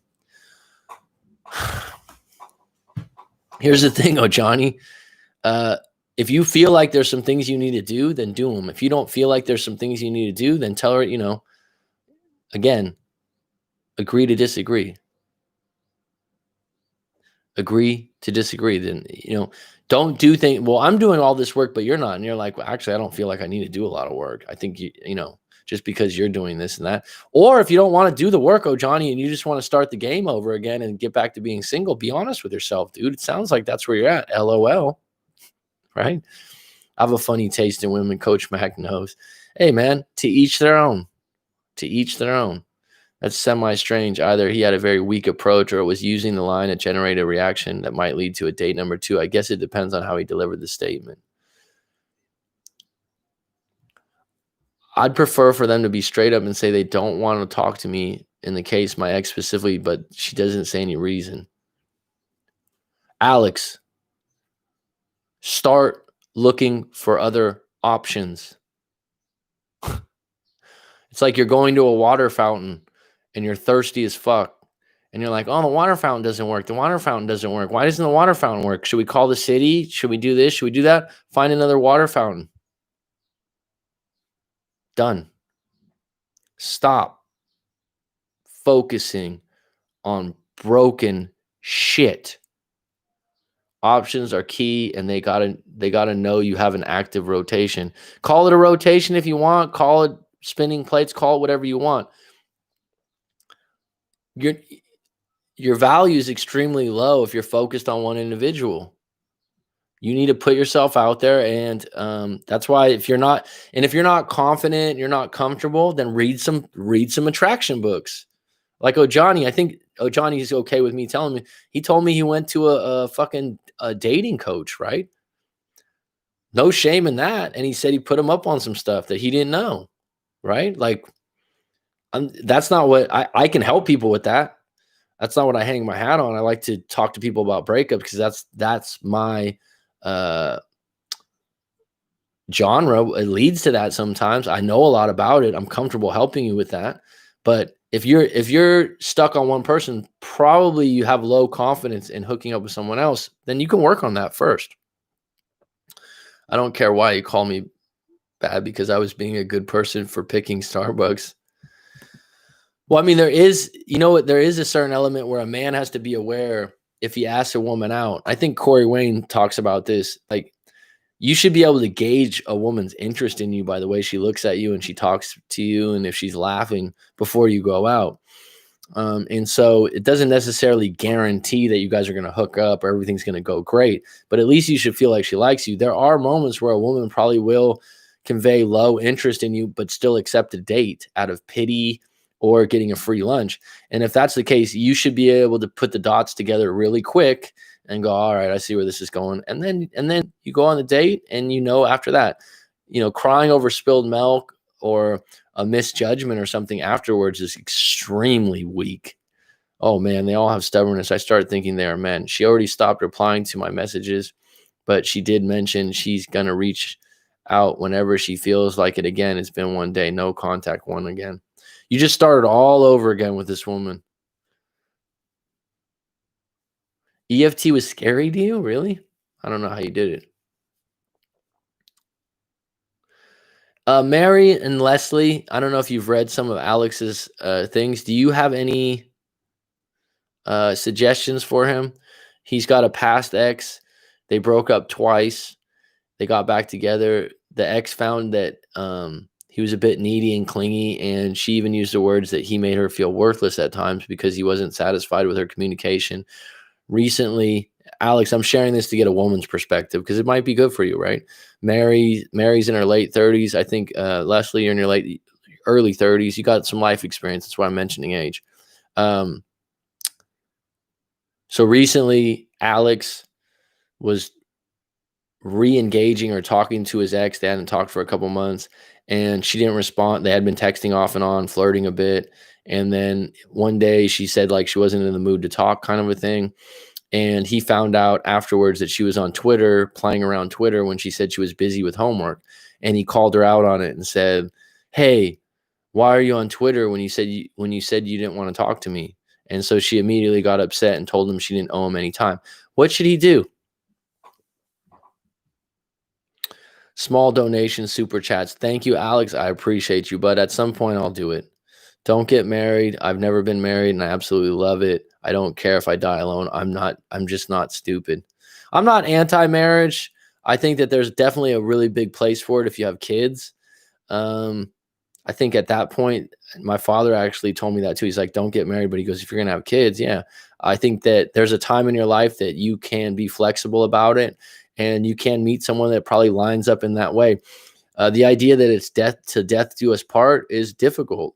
That's a long time to stay committed. I think that getting married is probably better to be done in your late 20s to early 30s at the earliest because we change so much. There's so many people that get divorced from getting married in their 20s because they just change who they are. But if I would say if you're going to have kids or that's on deck, then I would say marriage is a nice commitment, or we have the 4-year sex contract as another option. That book will be coming out at some point, right?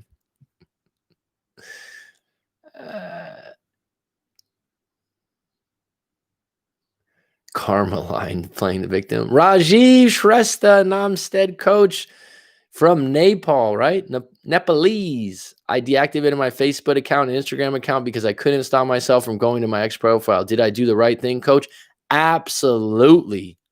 If you're on a diet, you do not want ice cream and cookies in the fridge. If you're in no contact, you do not want access to their Facebook and their Instagram because you will get puzzle pieces without the complete puzzle piece set, and you'll drive you nuts. So I always preach that if you're going to go all in on no contact, which is a good thing in your case, Rajiv, with what happened with you, then go all in. Don't half-ass it. And you're actually, during no contact, if you visit just had a client yesterday that I've talked to over 2 or 3 weeks ago. He just revisited their Facebook and wounded himself because he saw her situation with her ex. It's basically covert stalking, and it hurts you. My messages are slow loading. Sorry to hear that. Mindset for date. I will give this person this amount of time. Let us see they are worth it. I don't go on dates because I want a white guy and I live in Africa online all the way from me, but I'm single now. There's no white guys in Cameroon at all? I guess you got to go down to South Africa. I went on 8 days in 1 week, and all of them were busts. It's numbers games. Leslie, why do you think you like white guys so much? Because they're rare, because they're scarce? Where's that come from? Just curious. I went on 8 dates in 1 week, and all of them were busts. It's a numbers game. You talk to a lot of people that get a dating coach or something like that, and they'll go to that over and over again about the numbers game. There was a former client of mine that was an Indian guy. He's like in his early 20s. He actually lived in New Jersey. Oh, Johnny. And he was a cool dude, and he got wrapped up. He didn't get his heart broke, but he was hitting on women and just hitting a brick wall over and over again. And I told him he was going to the wrong places. But he said recently he found a dating coach, and exactly what you said, oh, Johnny, he's like, it's just a numbers game. Just approach more women. Like I have to push live chat over again. What? I'm being honest. I'm not a player, but it's hard to find honest people these days. You don't have, if you don't, I don't consider myself a quote unquote player, but if you don't get married, I don't think you're necessarily a player. Alpha is a mindset, not a demographic. Navy SEALs can be the worst betas. That is true, actually. Good point, Azam. Nice guy with an edge. My ex is a nice girl too. That's why. Or who knows? Maybe she isn't.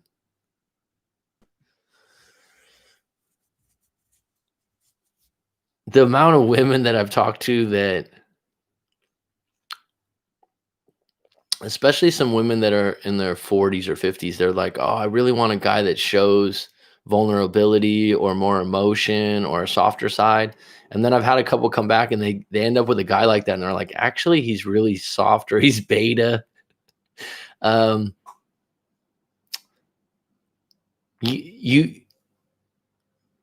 Alex, like I said, read or listen to the book on audio and see if it changes your mind. Be skeptical about not wanting to go there, but listen to the whole book or read the whole book, The Rational Male, No More Mr. Nice Guy, Tactical Guide to Women, Models by Mark Manson. They're good. They're fun books. Like The Rational Male, even if you don't like everything in it, it's entertaining. If you do that's a great base for you in your early 20s, just to understand some dynamics. Not a nice guy, be a good guy. I'm not sure what the difference is. Me and my brother was talking about getting an RV, and I could be mobile and do hair and nails. Here's the thing.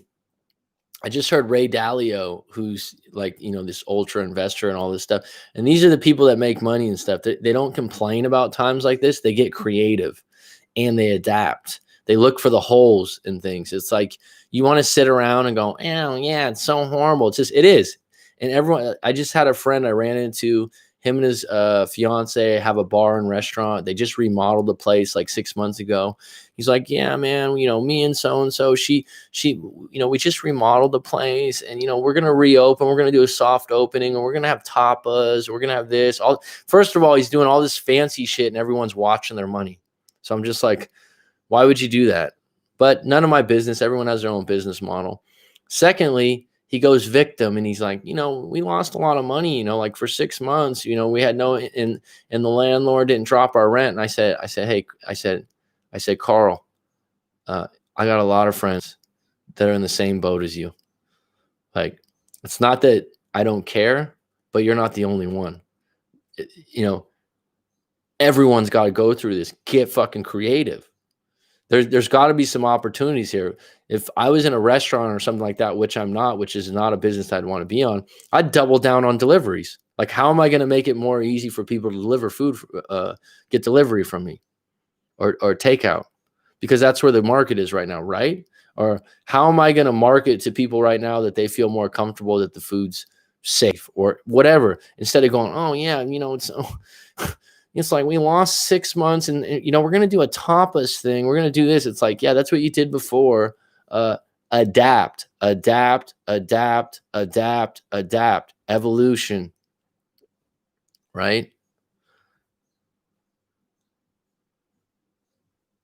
People will treat you as much as you allow them. Mac Daddy, what's going on with my message? I have to load it over and over again. I have no idea. Is anyone having the same problem as Mary? Gotta admit, but I like being the guy who would spend a lot of money for their girlfriend, but would get sad if he doesn't allow it. If she doesn't allow it and wants independence. Well, good for you. I guess we wouldn't be competing for the same women. Then next, they split the people because the other person doesn't want to feel like they owe the person something. They offer to pay. I let them. I'm the same. I've done that numerous times. I've done that numerous times. I'm not that. Oh, Johnny, like they split the people because the other person doesn't want to feel like they owe the person something. I respect that from a woman in the first couple of dates. Now, if we go out on like a third or fourth date and I want to pay, like I'm not going to sit there and be like, oh no, let me insist. It's like, no, I got this one, hon. And then when the interesting thing about a woman like that, the third time or something like that, they'll be like, okay. And they'll take it. And that same woman, like the next time you go out, it's like, no, I want to pay this time. What they're conveying to you is, hey, when it comes to money, I'm an equal participant. That's all. It's a financial thing. And for them, they don't, like you said, oh, Johnny, and I respect that. I actually like it. It's not like, oh, you're cheap. No, this is something that this individual woman feels good about, and they want to keep it as a boundary. And what they're saying is, if we're together, then, if we hang out or we do things together, I'm not just about the money, and I actually like to treat you sometimes too. I fucking like that because I'm a giver. And if they offer to pay, I let them, just like Johnny said. Hey, no problem. Now, if someone was to, I've had this in the past where someone insists that they wanted to go to a certain place and the place is a little bit expensive, and they're like, no, I want to pay because I wanted to come here. I'm like, no problem. But the next time we go out, I will not let them do that again. I will be like, no, I got it. I don't want to be a habitual, oh yeah, you got me again. No, you do got to keep a little bit of a tab on that. It's kind of like when you go out with friends or something like that, and there's a busy bar. I haven't been to a busy bar in a long time. I don't drink as much as I used to when I was younger. And someone goes, hey, let me get around. What do you want, Mac? What do you want, John? What do you want, Tone? What do you want? And then next person up doesn't get a drink. Again, she's guilt tripped. Don't change. Take your space. Need it. She knows you very well. She is trying to control you indirectly. I always offer to pay half, but it's incredibly attractive when a guy insists on paying. It shows he's invested. I always insist on paying my share when I'm not into someone. Oh, yeah? Well, haha, water fountain analogy. Wow, these are right. Right on, Judy Jack. I still follow a dating coach. Good. Compliance is key. That's how you gauge interest a woman has for you. She is right. She didn't own him any time. She is not into him anymore. I think no need to be that needy. He should go silent. Okay, so they're giving you some advice. I'm way behind, huh?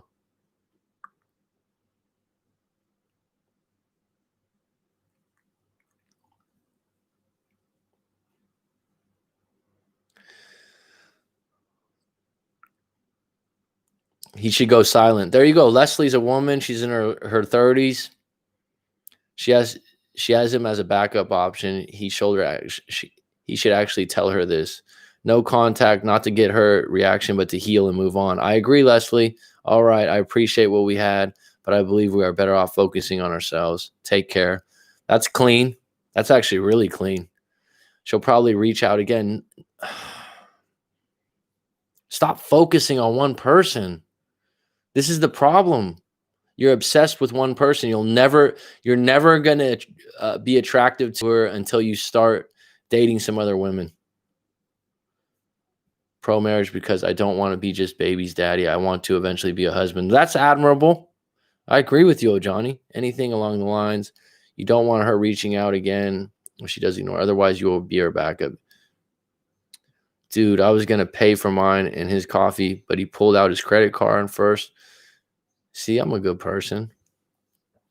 Don't call her out. Don't do negative things that she wants to get away from. Maybe take more time away and focus on reattraction like you are starting over. My first crush was an albino. Really? That's random as fuck. Actually, there's I had a student before in Thailand that was an albino because Thais are pretty tan skinned. That's funny.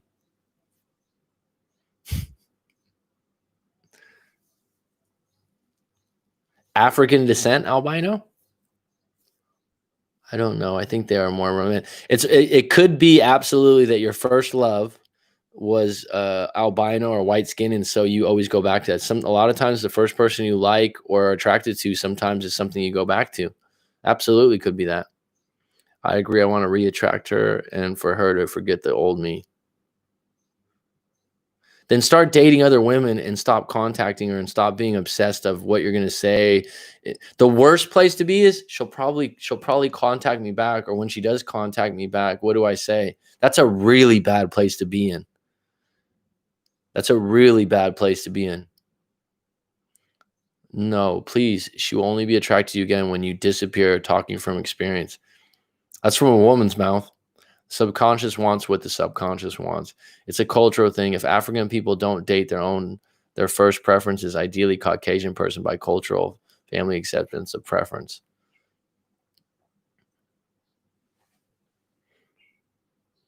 Is it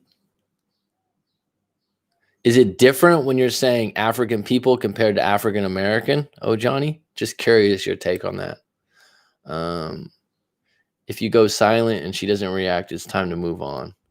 Clearly, you make her as the prize. Where is your value here? So this is good. You're getting some feedback from other people, Alex, and I think that they have your best interest in mind too. No one's taking shots here.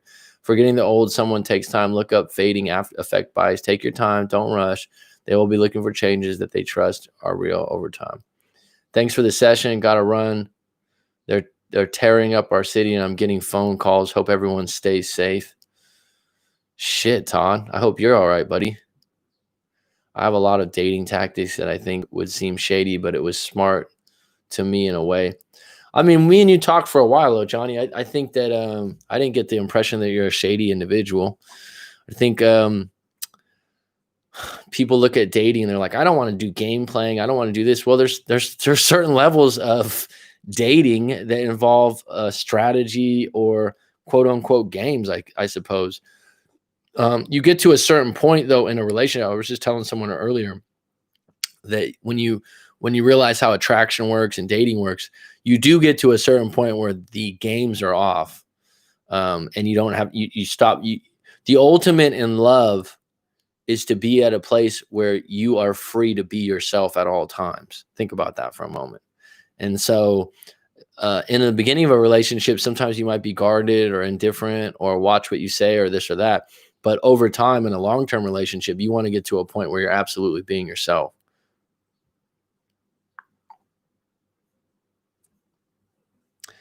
Yes, I love 50-50. I don't like it one way. I would have blocked her so you don't care. Share everything. I agree more. There are some studies out there on why some 50-50 won't work. I'm 29, great age. I wish I was in my 30s, though. Why would you ever want to be older than 29? That already happened. I was away, and she started to miss me, I guess.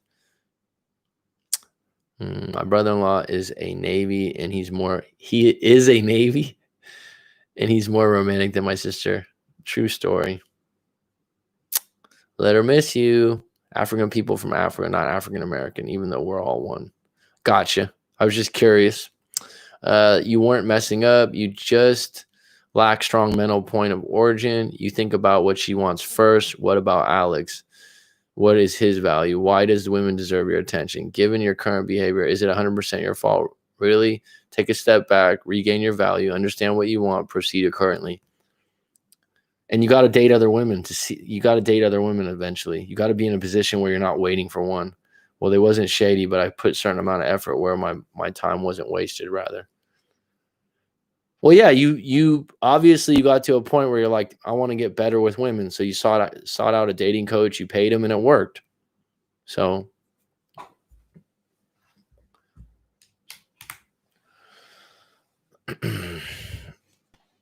how did you mess up? It's interesting what you're saying. I don't want to say much here, but be glad to message you privately. By being clingy and wanting all her attention. That's why you need to read those books, and you need to get busy with individual things in your own life and date other women. And if you're having trouble dating other women, that's why you need to read the books.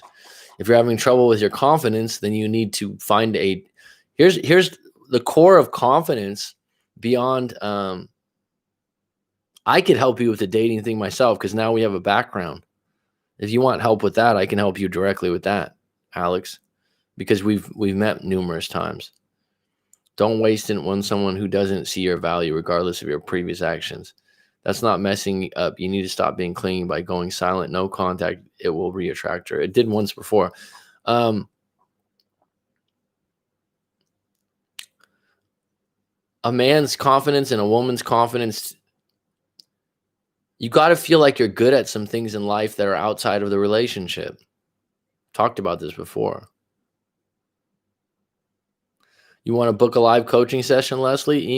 Send it in, writemac.com. You want to talk about your approach with men? I'm happy to help you with that. I can help you with that, focusing on confidence and how to attract a woman. You got to listen to what I tell you to do, though. I've talked to you a few times. I have time for you. Everyone here knows whoever I talk to in a session. I'm fucking genuine.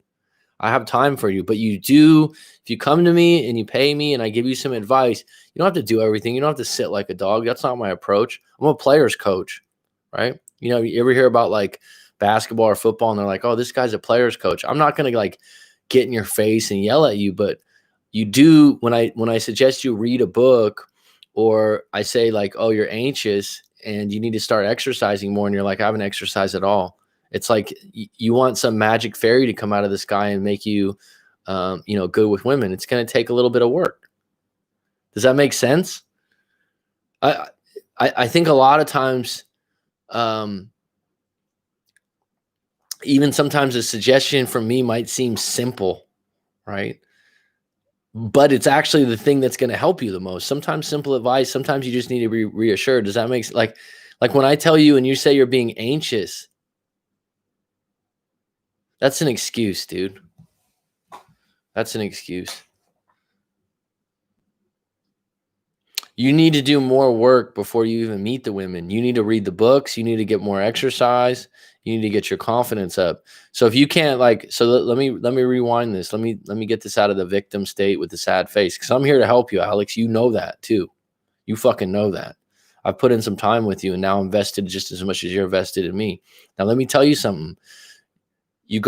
Before you go to look to meet these women, like I said, read a couple of those books. I think Johnny Azam would agree. Read The Rational Male. Read No More Mr. Nice Guy, or listen to it on audio. Take some notes. Do that before you even go out prospecting. Now, Models by Mark Manson might be a good one for you. It's not as alpha style as Rational Male, but read those 3 books and start exercise every day. The worst thing is when someone's like, oh yeah, I go to McDonald's every day. I have kind of a bad diet and I have a weight problem or this or that. Fix it. There's no other correlation I've seen with people as far as their dating goes and their confidence goes when they start to feel like they look better. And the best way to look better is to eat healthier and work out. You don't need to lift weights, right? Like you don't need to lift weights. If you live in a warm climate, get some sun also. It helps your mood. Do not be indoors.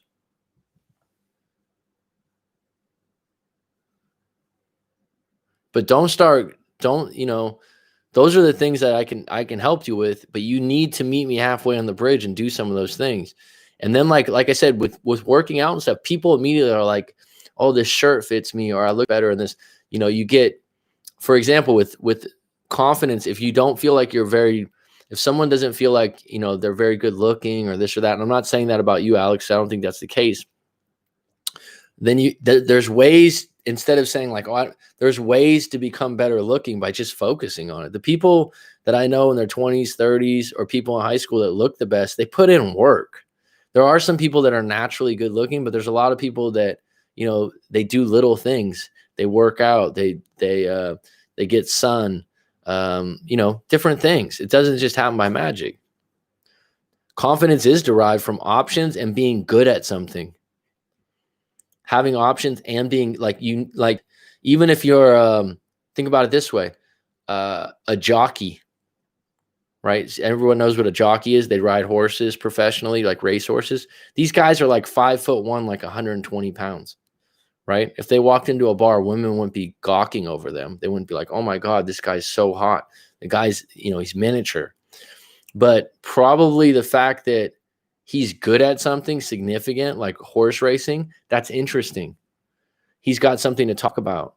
He's got something that he's got a passion about. He's got something interesting. And so that's a really big thing. If I talk to you, and that's what happens in a live coaching session, and you're kind of, yeah, I do this thing at work, and it's, you're just disinterested and there's nothing really to talk about. That's an issue. Doesn't mean you need to make a lot of money, but it affects you having a interesting conversation when you go out with someone. Like dating, going only out on dates near my surroundings. That way, if the flaked, I didn't spend gas traveling time. If I don't flaked or not, if she flaked. Yeah, that's fine. Leslie, yeah, you can go to, I'll just give you my email and then I'll direct you to the website, but the website is. Interesting thing about you, Leslie, is you're a real estate agent. I did a little time as a real estate agent for just short of 4 years in the Bay Area, which is the biggest market in America, maybe second to New York. I don't know. I always offered to tip. I never offered to pay half because I feel men get offended. It's up to you. The thing is, COVID is not allowing for girls to go outside for me to meet.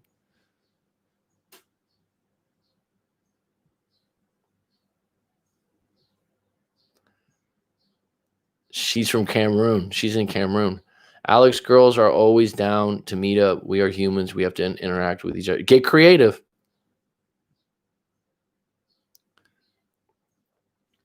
Personal growth first. Read the books and start an exercise routine. 5 push-ups every morning. Just start to do that as a habit. I think you need to work on your self-esteem and flip the way you look at things.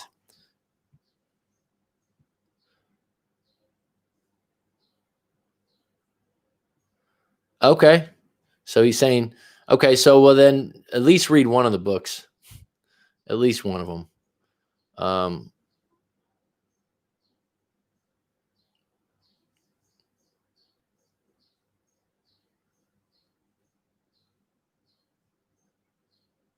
Go out, take a walk, man. When they open gyms, I will get swole. I've been home working out. Dating is a game.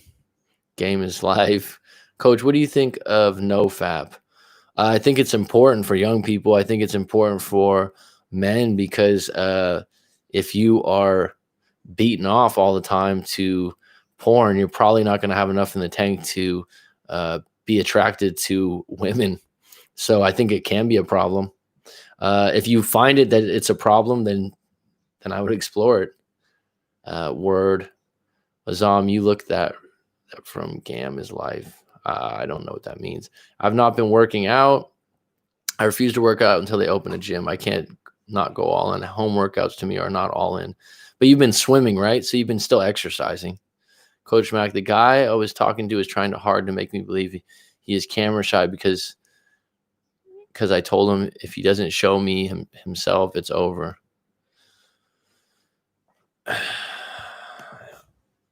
Yeah. I mean, what's the other options? There's no alternative to that, right? Leslie, if they don't go for your video chat, move on to the next. Yep, it's easy next. I recently compared NoFap is like no contact, the urge of messaging your ex. Yeah, but I mean, even if you're not going to the gym to get swole, you're still getting some exercise, or you get exercise at your job, right? Because you have to walk quite a bit. I mean, that's important. Some people sit all day. All right, folks, we're coming up on 2 hours. I'm getting a bit parched. It's been a really good live stream today. Thanks for the likes. I appreciate it. I'd say if you have to FAP or contact FAP.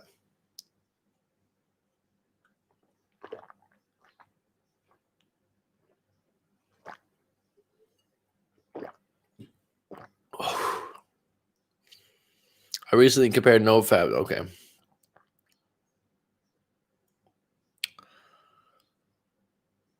You look great always. Is that me? If that's the case, I'll take that as a compliment and thank you. I'll put that in the back pocket. All right, folks. It's been good. Came up on 2 hours. Oh, Johnny, good to have you out throughout the 2 hours. Azam, always a pleasure. Rob, always a pleasure. Leslie, representing the continent of Africa today, right? And the country of Cameroon. Appreciate you. And appreciate the compliment. That's always kind. Mary, always a pleasure, hun. Get your mani and pedicure truck going and make a YouTube channel out of it, right? Alex D, thanks for seeking advice and being reasonable about it. A lot of people gave their 2 cents today and told you what to do and what not to do. And I hope you know that it's just coming from a good place and take what you want from it, bud. I know you're working on yourself right now and you're looking for answers. Take action on a few of those things. And hopefully some of the comments from Judy Jack, Leslie, and some of these other people helped you out. Judy Jack, you're always appreciated, hun. Todd was on for a little bit. Yep. I think that's about it. What webcam do I use? I just use the one from my computer, which is a MacBook Air. Don't wait to take action, bud. Start with 5 push-ups before bed and in the morning. You just want to get in the habit. Always a pleasure. I stay up late for your streams. I appreciate you, Johnny. You're good people. Did you like that Nas song I sent you? That's one of my favorites. And it's a wrap. It's curtains.